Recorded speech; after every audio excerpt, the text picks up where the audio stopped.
তো hello friend, কেমন আছো সবাই? আশা করি সবাই তোমরা ভালো আছো। আজকে আমি একটা নতুন ভিডিও নিয়ে আপনাদের সামনে চলে এসেছি। যে ভিডিওটা পুরোপুরি আপনারা যদি দেখেন তাহলে বুঝতে পারবেন যে ভিডিওটার মধ্যে আমি কি দেখাতে চলেছি।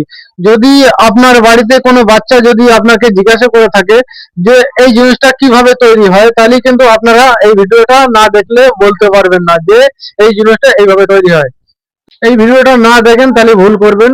যদি ভিডিওটা আমাদের সবারই কাজে লাগে, আমার বাড়িতে বা আপনার বাড়িতে বলো, সবারই প্রয়োজন ভিডিওটা দেখে আপনাদেরকে শেখা দরকার যে এই জিনিসটা কিভাবে কাজে লাগে।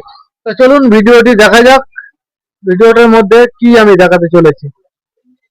প্রথমে জঙ্গলে থেকে তাজা বাঁশ কেটে আনা হয়, বাঁশগুলিকে টেনে টেনে চেইন মেশিনের উপরে ফেলা হয়। তারপরে শুরু হয় বাঁশ চাচার কাজ, মাসের উপরের ছালগুলো ফেলে দিয়ে বাঁশগুলো ফাটানো হয়। তারপরে সেগুলোকে জলে ভেজানো হয়, জলে ভিজে নরম হয়ে গেলে সেগুলো টুকরো টুকরো করে কেটে নেওয়া হয়। তারপর কেমিক্যাল চেম্বারের মধ্যে সেগুলোকে ফেলা হয়, তার পাশে এগুলোকে টেনে টেনে নিয়ে আর একজনের কাছে দেওয়া হয়, সে জলে ভিজিয়ে রাখে। ভিজিয়ে রাখার পরে জলে ধোয়া হয়ে গেলে বাঁশের টুকরোগুলো আরেকটি ভাগটির মধ্যে সাজানো হয়। তারপর ভাগটির আগুন লাগিয়ে দেওয়া হয়। পাশগুলি পুরোপুরিভাবে নরম হয়ে গেলে সেগুলোকে বার করে নিয়ে আরেকটি পেশায় মেশিনে ফেলা হয়। পেশায় মেশিনে পিষতে পিষতে বুড়ো হয়ে যায়। বুড়ো হয়ে যাবার পরে সেটিকে নিয়ে আরেকটি চেম্বার এর মধ্যে ফেলা হয়। তারপর আরেক জনের কাজ হলো জলে মধ্যে বাঁশের গুঁড়োগুলো জলে ভালো করে গুলে দেওয়া। তারপর আরেকটি চেম্বারে নিয়ে সেগুলোকে আরও ভালো করে নাড়াচাড়া দিয়ে রেখে দেওয়া হয়। তারপরে সেগুলোকে ছেঁকে নিয়ে আরেকটি জায়গায় লাথ মারা হয়। মরার পরে